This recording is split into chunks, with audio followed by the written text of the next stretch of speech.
សូមស្វាគមន៍ចំពោះការមកកាន់មេរៀនថ្មីបន្តទៀតសម្រាប់មេរៀននេះគឺយើងសិក្សាតជាមួយនឹង rotate around axis គឺជា tool មួយប្រើដើម្បីធ្វើការបង្វិលទៅលើ sketch ឬក៏ទៅលើ object ខ្ញុំចូលទៅបង្កើត sketch មួយអញ្ចឹងខ្ញុំ click ទៅលើ top view ហើយខ្ញុំ click sketch click ទៅលើ polygon ខ្ញុំបង្កើតជា polygon មួយអូខេបន្តមកទៀតខ្ញុំបង្កើតរង្វង់មួយនៅកន្លែងនេះអូខេនេះគឺជា sketch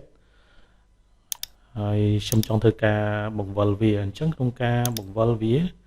យើងអាចបង្វិលវាជាមួយនឹង axis ដែលមានស្រាប់មាន axis x ពណ៌ក្រហម axis y ពណ៌បៃតងហើយនិង axis z ពណ៌ខៀវនេះអញ្ចឹងយើងអាចប្រើប្រាស់វាគឺជា axis ក្នុងការបង្វិលឬក៏យើងអាចបង្កើតបន្ទាត់ថ្មីក្នុងការបង្វិលឬក៏យើងអាចប្រើប្រាស់ជ្រុងនៃ sketch នេះធ្វើជា axis ក្នុងការបង្វិលអញ្ចឹងយើងចូលទៅ click ទៅលើ transform ហើយយើង click យកពាក្យថា rotate around axis ហើយ select ទៅលើ sketch នេះវាសួរយើងឲ្យ select ទៅលើ sketch ក្នុងការបង្វិលខ្ញុំចង់ធ្វើការបង្វិល sketch នេះខ្ញុំ click select លើវាមកហើយបន្តមកទៀតយើង click next បន្ទាប់ពី click next ហើយយើងធ្វើការសម្រេចចិត្តតើយើងចង់បង្វិលវាជុំវិញ axis អីគេឬក៏បន្ទាត់អីគេខ្ញុំចង់បង្វិលវាជុំវិញ axis x អញ្ចឹងខ្ញុំ select ទៅលើ axis x មកអញ្ចឹង cursor របស់យើងវាចេញរបៀបនេះអញ្ចឹងយើង click ទៅលើសញ្ញាព្រួញទាញដើម្បីធ្វើការបង្វិលឬក៏កំណត់ degree ក្នុងការបង្វិលឥឡូវខ្ញុំចង់បាន90ចឹងខ្ញុំបង្វិលទៅមិនដាក់90ឬក៏យើងបញ្ចូលតម្លៃលេខ90 copy នេះយើងធ្លាប់រៀនរួចហើយយើង click ទៅយើង copy មានយើងបង្កើតថ្មីបន្តមកទៀតយើង click done អូខេមួយទៀតខ្ញុំចង់ធ្វើការបង្វិលវាជំវិញ axis អក្សរ z ចឹងខ្ញុំ click select ទៅលើ transform ហើយ click យកពាក្យថា rotate around axis select ទៅលើ sketch ហើយ click next click axis z អូខេបន្តមកទៀតយើង click សញ្ញាព្រួញក្បាល2កោងនោះដើម្បីធ្វើការកំណត់ degree តើយើងចង់បង្វិលវាប្រមាណ degree ឥឡូវខ្ញុំដាក់វាអូខេឥឡូវខ្ញុំដាក់វា180អញ្ចឹងខ្ញុំបញ្ចូលតម្លៃលេខកន្លែងនេះក៏បានអូខេបន្តមកទៀតយើង click done មួយទៀតយើងអាចប្រើប្រាស់ជ្រុងឲ្យតែជ្រុងឬក៏អង្កត់ដែលត្រង់គឺយើងអាចប្រើប្រាស់វាជា axis ក្នុងការបង្វិលឥឡូវខ្ញុំចង់ធ្វើការបង្វិល sketch ហ្នឹងជុំវិញបន្ទាត់នេះអញ្ចឹងខ្ញុំចូលទៅ transform ហើយខ្ញុំ click យកពាក្យថា rotate around axis ហើយ select ទៅលើ sketch click next ហើយខ្ញុំ click បន្ទាត់នេះធ្វើជា axis ក្នុងការបង្វិលអូខេអញ្ចឹងវាចេញរបៀបនេះហើយយើង click សញ្ញាព្រួញទាញដើម្បីធ្វើការកំណត់ degree សុំម្ដងទៀតអូខេនេះអញ្ចឹងគឺ degree របស់វាគឺវាទៅតាម cursor របស់យើងនៅពេលដែលយើង click ហើយធ្វើការអូសដើម្បីកំណត់ degree ឥឡូវខ្ញុំដាក់វា180យើងដាក់ប្រមាណតាមចិត្តរបស់យើងដើម្បីធ្វើការបង្វិលឲ្យខ្លួនឯងអូខេបន្តមកទៀតយើង click done មួយទៀតយើងអាចធ្វើការបង្កើតបន្ទាត់ធ្វើជា axis ក្នុងការបង្វិល sketch ហ្នឹងអញ្ចឹងខ្ញុំ click ទៅលើ front view ហើយខ្ញុំបង្កើតបន្ទាត់មួយខ្ញុំអាច copy ពីអានេះក៏បាន click copy មកហើយយើង move វាមកខាងនេះមកអូខេអញ្ចឹងខ្ញុំបង្កើតបន្ទាត់នេះមួយហើយខ្ញុំចង់ធ្វើការបង្វិល sketch ហ្នឹងជុំវិញបន្ទាត់នេះអញ្ចឹងចូលទៅ transform ប៉ុន្តែខ្ញុំ click default view សិនដើម្បីងាយស្រួលមើលអូខេចូលទៅ transform ហើយ click យកពាក្យថា rotate around axis click sketch click next ហើយ click បន្ទាត់ដែលយើងប្រើប្រាស់ជា axis ហ្នឹង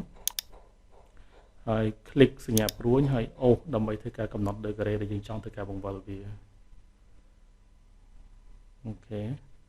បន្តមកទៀតគឺយើង click done ឥឡូវខ្ញុំចង់ធ្វើការបង្កើតជា object ម្ដងឥឡូវខ្ញុំចូលទៅកន្លែងនេះសិនហើយខ្ញុំលុបវាចេញសិន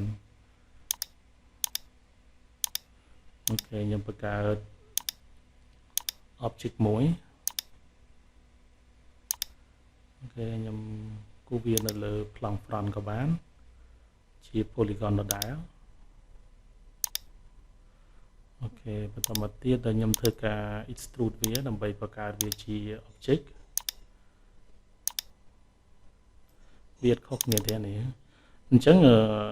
ដើម្បីធ្វើការបង្វិលវាយើងត្រូវធ្វើម៉េច select វាយកទាំងអស់យើងអាច double click 2 ដងដើម្បីឲ្យ object នេះត្រូវបាន select ឬក៏មួយទៀតយើងចូលទៅ select នៅកន្លែងនេះ click body O1 នេះជាងគឺវា select យកទាំងអស់ដែរបន្តមកទៀតយើងចូលទៅ rotate around axis យើង click more ហើយយើង click នេះ rotate around axis ហើយយើង select ទៅលើ axis ហ្នឹងយើងចង់ធ្វើការបង្វិលឥឡូវខ្ញុំចង់ធ្វើការបង្វិលវាជុំវិញ axis អក្សរ Z នេះអូខេអញ្ចឹងយើងចាប់ផ្ដើម click ហើយអូសដើម្បីធ្វើការកំណត់ទៅលើ degree នៅសញ្ញាព្រួយកោង2ហ្នឹងបន្ទាប់ពីយើងកំណត់ទៅលើ degree យើងចង់បានហើយគឺយើងចុចពាក្យថា done អូខេវាអត់ពិបាកទេហើយឥឡូវខ្ញុំចង់ធ្វើការបង្វិល object ហ្នឹងជុំវិញកត់នេះឥឡូវខ្ញុំលាក់ sketch នេះសិន click កន្លែងនេះមកដើម្បីលាក់វាខ្ញុំចូលទៅកន្លែង transform ហើយ click ទៅលើ rotate around axis click កន្លែងនេះមកហើយ click ទៅលើ body O1 click next ហើយយើង click ជ្រុងដែលយើងចង់ធ្វើការបង្វិលខ្ញុំចង់ធ្វើការបង្វិលជុំវិញជ្រុងនេះចឹងខ្ញុំ click វាអូខេបន្តមកទៀតយើង click ទៅលើសញ្ញាព្រួយកោងហ្នឹងដើម្បីធ្វើការបង្វិល object ឃើញទេយើងកំណត់វាទៅតាម degree យើងចង់បានឥឡូវខ្ញុំចង់បានវា127ឧទាហរណ៍អញ្ចឹងខ្ញុំដាក់លេខ127ហើយចុចសញ្ញា tick ដើម្បី confirm វាអញ្ចឹងមានន័យថា object ហ្នឹងគឺវិលជុំវិញនឹងកត់ដែលយើងបាន click វាធ្វើជា abscess ហើយវាវិលបាន127 degree បន្តមកទៀតគឺយើង click done អញ្ចឹងមេរៀននេះខ្ញុំគិតថាมันពិបាកទេទាក់ទងជាមួយនឹងការប្រើប្រាស់ tool rotate around axis យើងត្រូវចាំថាគឺជា tool មួយប្រើដើម្បីធ្វើការបង្វិលទៅលើ sketch ឬក៏ object អញ្ចឹងសូមអរគុណសូមជម្រាបលា